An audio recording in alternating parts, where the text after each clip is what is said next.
Hello everyone, welcome back to How Logical. Today I'm going to show you how to save your album pics in Grindr app.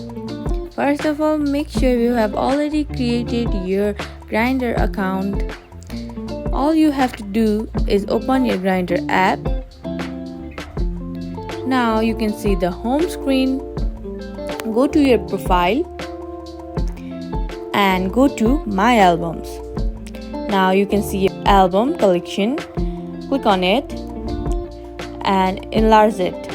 There is no such options like download image or save image directly, but all you can do is take a screenshot of the image that you want to save.